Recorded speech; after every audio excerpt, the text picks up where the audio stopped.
maintenant, comment retirer du stock? On a vu comment ajouter. Maintenant, on va voir comment retirer. On se rend toujours dans gestion des stocks, dans le menu gestion des stocks. Comme on a vu, le sous-menu là a deux fonctions. Ça permet d'ajouter et ça permet également de retirer. Donc, on clique dessus. Toujours, c'est la même procédure comme au niveau du retrait. On sélectionne notre boutique ou le stock dans lequel on veut faire la manipulation, là où on veut retirer tout simplement. On clique sur continuer. Voulez-vous confirmer le stock choisi? Oui, parce que c'est là-bas que je veux travailler. Maintenant, les options, on a deux options. Ajouter du stock qui est coché par défaut. Si c'était pour ajouter, j'allais continuer automatiquement. Mais comme c'est pour retirer, je vais cocher retrait du stock. Retirer du stock, pardon, avant de continuer. Donc, il y a une information qui apparaît. Il faut lire.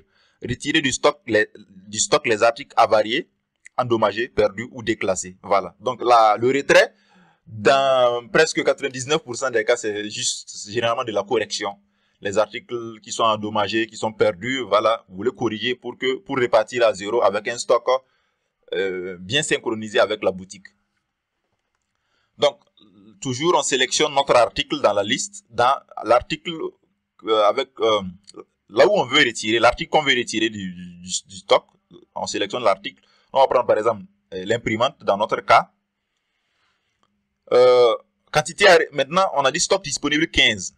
Stock disponible 15. Maintenant, quantité à retirer. Donc ça veut dire automatiquement, quand on a choisi le produit, automatiquement le champ là s'est activé. Donc on n'a même pas besoin d'aller cliquer là-bas. Vous voyez que c'est vraiment, ça nous facilite beaucoup les choses.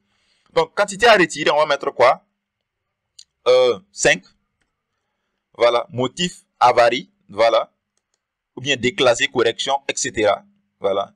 On va mettre par exemple correction. On valide. Avant de valider, regardez au niveau de la boutique, on a 15 imprimantes thermiques. On valide. On aura 10. Automatiquement, on a 10 maintenant.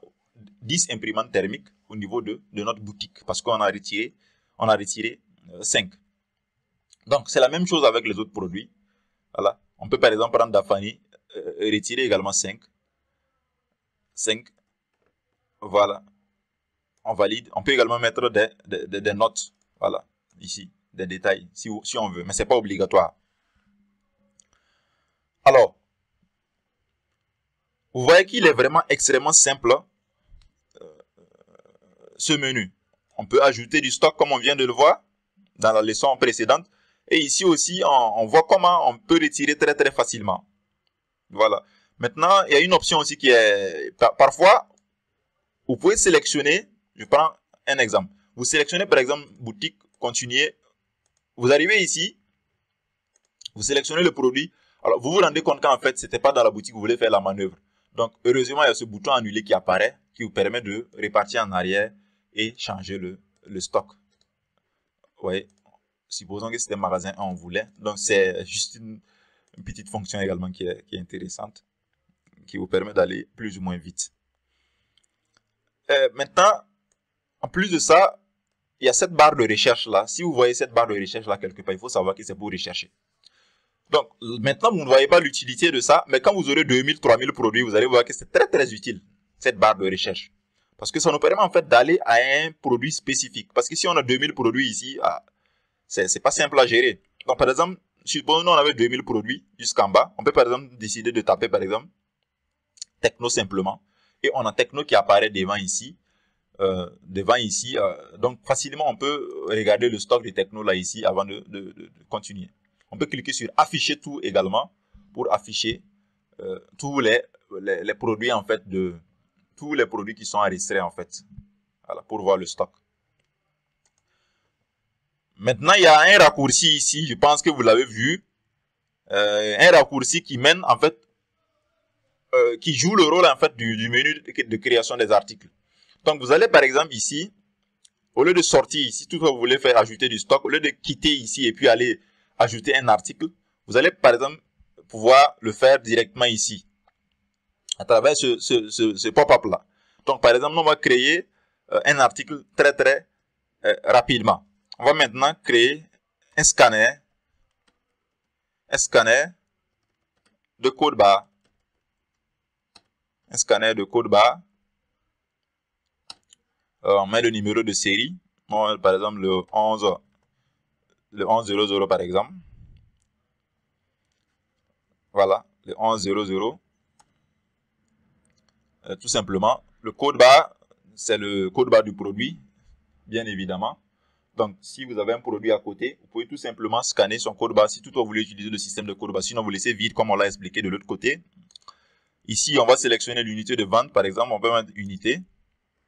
Le prix d'achat, par exemple, on met par exemple 15 000, disons. Le niveau d'alerte, c'est à partir de combien ça n'a qu'à nous signaler. Ici, on voit qu'il y a 10 par défaut. Voilà, disons qu'à partir de 5, le logiciel n'a qu'à nous signaler. Nous allons faire une nouvelle commande. Prix de vente unitaire, disons qu'on le vend par exemple à disons 25 000. Voilà, on le vend à 25 000. Le stock initial, c'est le stock, si on veut mettre un stock initial depuis la création automatiquement. Voilà, si on ne veut pas mettre de stock initial depuis la création, on clique juste sur enregistrer. Et puis bon, notre produit a été créé avec succès. Donc le produit est créé très simplement. Donc on peut par exemple ajouter du stock. Vous voyez, on sélectionne notre scanner et puis on ajoute notre stock en même temps, sans quitter et puis revenir. Si on voulait aussi utiliser l'option stock initial, on pouvait également le faire. Donc c'est un raccourci qui vous aide aussi à aller plus vite en fait. Voilà, donc disons que c'était en gros vraiment ce sous-menu là, le sous-menu gestion de sous-menu ajout-retrait des stocks. Alors, à bientôt pour d'autres nouvelles fonctions du logiciel Magic Vente Premium. J'espère que vous aimez bien le logiciel. Vous voyez qu'il est très facile à utiliser. Il suffit juste de lire et puis cliquer tout simplement. À bientôt pour d'autres fonctions. Ciao, ciao.